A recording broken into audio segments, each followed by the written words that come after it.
The laughter echoed from the corner booth of the busy cafe long before Simon walked through its doors. He didn't know that night his life was about to be played like a cruel game. To the group of coworkers who had secretly set him up, he was nothing more than the punchline to their joke. A tired, broke single dad showing up to a blind date he was never meant to win. What none of them could have predicted was that fate had reserved something far greater for Simon that night.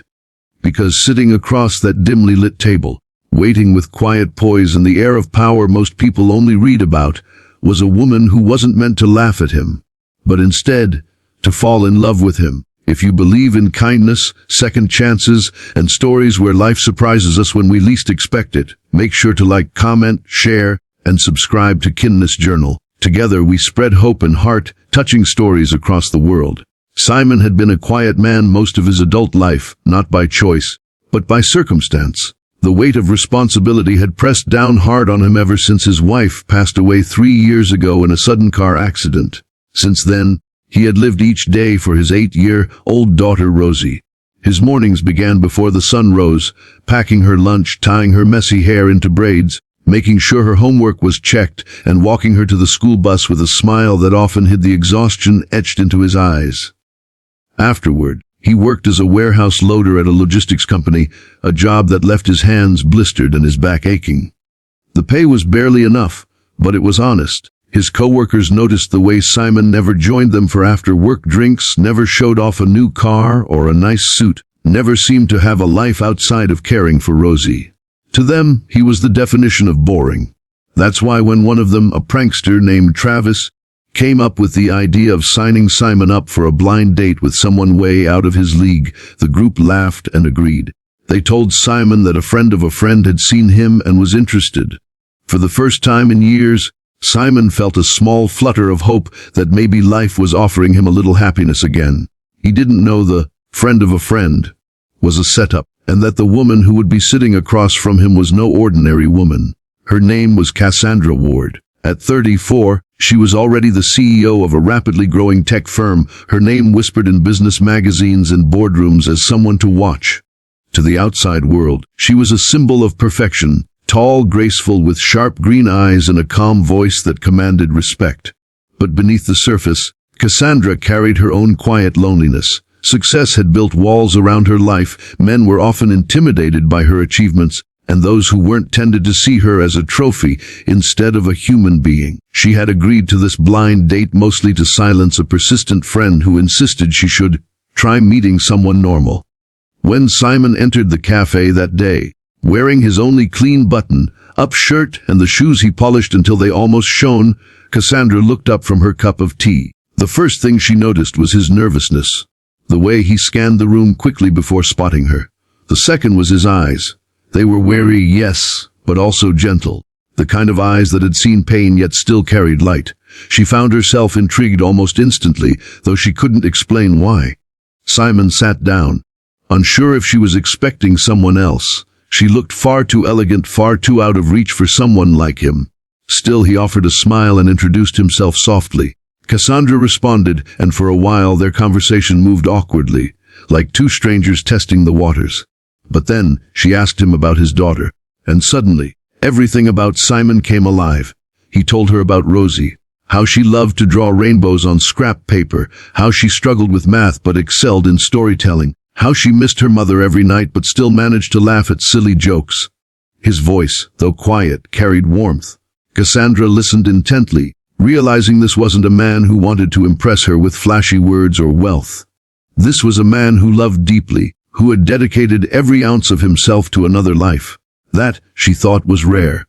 Meanwhile, from the far corner, Travis and his coworkers were watching, waiting for Cassandra to laugh, to roll her eyes, to dismiss Simon. But as the minutes turned into an hour, they noticed something else. Cassandra wasn't laughing at him. She was leaning in, listening closer, her expression softening in ways they had never seen before. Their joke was unraveling before their eyes. The evening stretched on, and for the first time in years, Simon felt like he wasn't invisible. Cassandra asked him questions that made him feel seen. About his dreams, his struggles, his late wife. Simon found himself opening up in ways he never had with anyone outside of Rosie. He admitted how hard it was to balance everything, how often he felt like he was failing, but also how much his daughter's smile gave him the strength to keep going. His voice cracked once, and Cassandra reached across the table, touching his hand lightly. The gesture startled him, but it also soothed something inside he didn't realize had been aching so badly. By the time they left the cafe, the world outside had darkened into the soft hum of city lights. Cassandra offered to walk with him, and he hesitated before accepting. They strolled slowly, the autumn air crisp around them. He felt unworthy standing beside her, but she seemed unconcerned with appearances.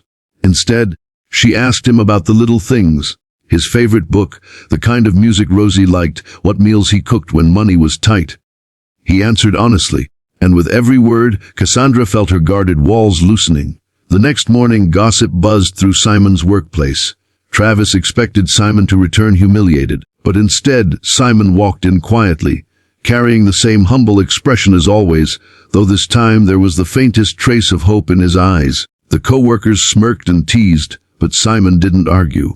He had no idea who Cassandra really was, nor how his story would intertwine with hers beyond that night. Cassandra, however, couldn't stop thinking about him.